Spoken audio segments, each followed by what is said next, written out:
For nearly a century, Earth had watched the stars burn.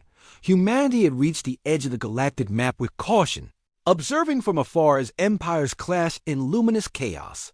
The Dranxy Dominion, the Yavathi Swarm, and the Voker Ascendancy tore through systems with antimatter fire and orbital annihilation.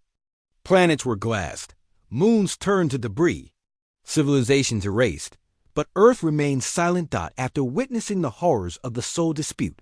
The United Terran Assembly enacted the Neutral Sphere Doctrine: no intervention, no alliances, no offense, and above all, no war.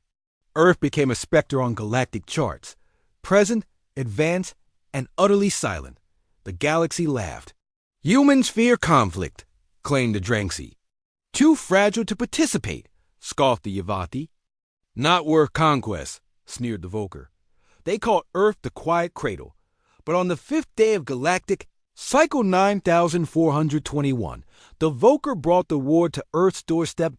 Began with a ripple on the edge of the Kuiper, belt miner mining outpost going dark. No distress calls, just silence. When the Terran recon drone arrived, it transmitted a single image before being atomized. A massive Voker dreadnought, its hull scorched from prior battles, drifting ominously toward the Sol system. They didn't send a message. They didn't demand surrender. They just came. The Terran Defense Council, dormant for decades, reactivated in less than an hour. In under 6, the Sentinel defense grid hummed back to life. Orbital platforms repositioned, AI-controlled gunships exited cryo-storage, and the first Earth fleet, mothballed in the Atlantic Ocean, began its resurrection. But humanity still didn't strike first. They waited watched and then the Voker committed a mistake that would define galactic history. They destroyed Titan Base. Titan Base wasn't military. It was a civilian terraforming station with 4,700 scientists, engineers, and families. The Voker obliterated in a single beam of exotic energy, leaving nothing but frozen vapor and drifting rubble. The screens on emergency channels crackled. Interstatic.Earth didn't debate. Earth didn't negotiate. Earth remembered. And in Earth, answered. Admiral Kira Deneau stood at the bridge of the reawakened UTS Warborn, a 3-kilometer Leviathan-class battlecruiser buried beneath Greenland. Ice since 2150. Her eyes locked on the screen, jaw tight. Status? All fleets mobilize. Mars Yard just launched 12 Phoenix-class interceptors. The Luna Bastion reports heavy energy buildup. We're ready. Transmit message to Voker fleet, she ordered. A single transmission pulsed through subspace. You have awoken what you feared. You are not prepared.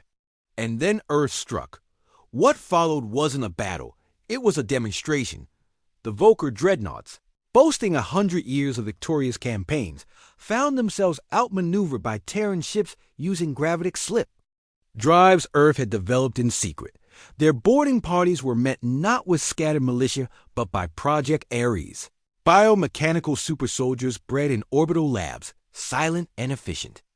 Each human operative bore the emblem of a broken planet on their shoulder and vengeance in their veins.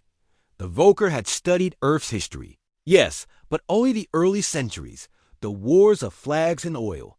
They never considered what humanity had become after silence. They never considered that peace was not cowardice. It was restraint, and Earth's restraint had just ended. The war didn't last long. 3 days after Titan's destruction, the entire Voker invasion fleet was reduced to glowing wreckage orbiting Neptune. Earth didn't stop there. They didn't ask for reparations. They sent a fleet to Voker Prime, not to conquer, just to orbit, silently, visibly. And from orbit, they broadcast footage of Titan's vaporization on all galactic networks, followed by a simple message: we stayed out. You brought it to us. Never again. The galaxy was stunned. Ambassadors arrived in droves to Earth, now surrounded by weaponized orbital arrays and deep space artillery. No demands were made, just questions. Will humanity expand now? Will you retaliate? Admiral Deneau answered once in a conference on Luna: we are not conquerors. We do not hunger for planets or pride. But if you bring death to our doorstep again, we will show you why our ancestors called us monsters before we learned mercy. The galaxy didn't laugh anymore. They remembered, and thus, Earth's silence gained a new meaning. Not fear, not surrender, a warning. A century later, children across the galaxy study the Earth conflict. In their lessons, one phrase remains bold and untouchable. Do not knock on the cradle if you're not ready to be rocked. And above every Terran warship, a phrase now glows in burning letters. Peace through unmatched capability.